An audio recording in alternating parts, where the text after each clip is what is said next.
আসসালামু আলাইকুম। আজকে আমি নতুন একটি ভিডিও নিয়ে হাজির হয়েছি। নদীর ২ রকম মাছ, বাইলা আর কলা মাছ দিয়ে আলু বেগুন ধুন্দুল দিয়ে ঝোল করব। তো এই তো জ্বলন্ত চুলায় কড়াইতে তেল দিয়ে পেঁয়াজ মরিচে ভাজা ভাজা করে আদা রসুন জিরা বাটা দিয়ে একটু পানি দিয়ে ভালো করে কষিয়ে স্বাদ মতো লবণ ও পরিমাণ মতো হলুদের গুঁড়ি মরিচের গুঁড়ি দিয়ে পেঁয়াজটা ভালো করে কষিয়ে এই তো তরকারি আগে কেটে ধুয়ে রেখেছিলাম তো দিয়ে ভালো করে কষিয়ে নিব। এভাবে 10 মিনিটের মতো কষিয়ে নেব। ধুন্দুল আর বেগুনের গায়ের পানি যেন শুকিয়ে যায় আর আলু যেন অর্ধেক সিদ্ধ হয়। তো এই সবজি দিয়ে তরকারি রান্না করলে আমি তরকারি আগে ভালো করে কষিয়ে নিই, তারপরে মাছ দিই। যাই হোক, এখন ঢাকনা দিয়ে ঢেকে দেব। এই তো ঢাকনা খুলে দেখি তরকারি আমার পানি শুকিয়ে গেছে, তো এ তো কষানো হয়ে গেছে। তো দেখুন আমার তরকারির কালারটা কেমন সুন্দর হয়েছে। যাই হোক, এখন ঝোলের জন্য আমি পানি দিয়ে দেব আর কিছু সময়ের জন্য অপেক্ষা করব। তরকারিতে বলক আসলে আমি মাছটা দিয়ে দেব।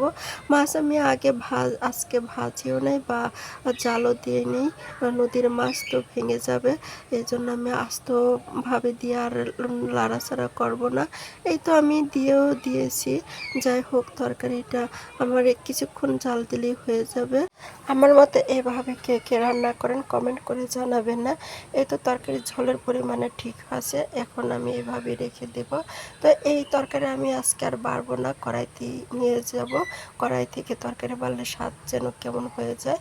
যাই হোক, আমি বেশিরভাগ এখন তরকারি বাড়ি না, কড়াই ধরেই নিয়ে যাই।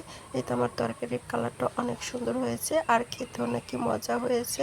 এই তো আরেকটা ভর্তার ব্যবস্থাও করেছি, কাঁঠাল আর পটল। এই তো সাথে কাঁচা মরিচের মধ্যে লাল টকটকে পাকা মরিচ ও পেঁয়াজ রসুন আর একটু লবণ আর হলুদ দিয়ে এই তো তেলের মধ্যে কালি জিরার ফোড়ন দিয়ে আমি এভাবে কষিয়ে একটু কাঁঠালের বিচি সিদ্ধ করার জন্য একটু পানিও দিয়ে ভাজা ভাজা করে নেব। তারপরে শিলপাটায় বেটে আমি ভর্তার আয়োজন করব।